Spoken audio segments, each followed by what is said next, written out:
Ang Panitikang Filipino sa Panahon ng Kasarinlan. Isinulat ni Alan A. Ortiz.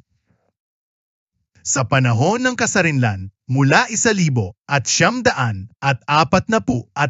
ang panitikang Pilipino ay nagbukas ng mga bagong pinto para sa mga manunulat. Umusbong ang mga panitikang Filipino sa Ingles.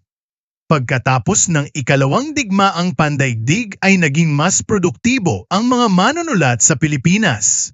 Ang mga Amerikanong guro sa paaralan ay nagsilbing insipirasyon nila upang makakuha ng mga estilo o teknik pampanitikan at mas pinagbuti nila ang kanilang kaalaama sa wikang Ingles.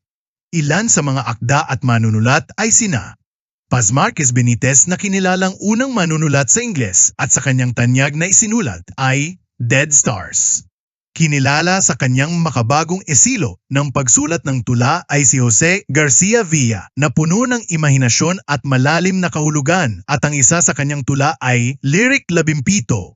Tanyag sa kanyang nobelang The Woman Who Had Two Navels si Nick Joaquin na isang mahusay na manunulat, nobelista at makata. Ang kanyang mga akda ay nagpapakita ng kultura, kasaysayan at pagkakakilanlan ng mga Pilipino. Isa sa kanyang pinakapopular na nobela, ang manunulat na si F. Sionil Jose ay kilala sa kanyang Rosales Saga, isang serye ng nobela na nagsasalaysay ng buhay at pag-usbong ng mga tao sa Rosales, Pangasinan. Isa sa mga nobelang kabilang dito ay ang Dusk. Si N.V.M. Gonzalez ay isang manunulat na nagpapakita ng buhay sa lalawigan at pag-usbong ng modernisasyon. Kilalang kwentong kanyang isinulat ay Children of the Ash-Covered Loam.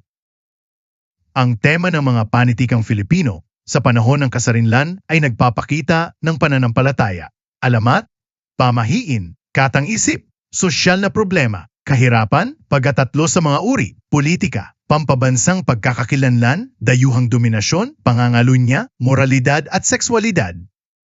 Ang mga ilang akdang sa panahon ng Kasarinlan ay Ang Tulang, Ako ang Daigdig ni Alejandro G. Abadilla. Musikang makabayan na Bayan Ko na sumisimbolismo sa pagmamahal sa bayan at paglaban sa katiwalian, kwentong Ginto sa Makiling ni Macario Pineda na isang simbolikal na akda na tumatalakay sa lipunan, moralidad at politik. Nobelang Ako'y Isang Tinig ni Genoveva Edroza Matute na nagpapakita ng pag-asa, paglaban at pagmamahal sa bayan. Dulang Walang Sugat ni Severino Reyes na nagpaapkita ng pag-ibig, pagdurusa, at pag-asa sa kalayaan at sanaysay na ang pangunahing makata ni Amado Hernandez na timatalakay sa pagmamahal sa bayan at pagtutol sa katiwalian. Patuloy pa rin ang paglaganap ng mga panitikang Filipino sa kasalukuyan gamit ang iba't ibang plataporma upang ito'y ilahad.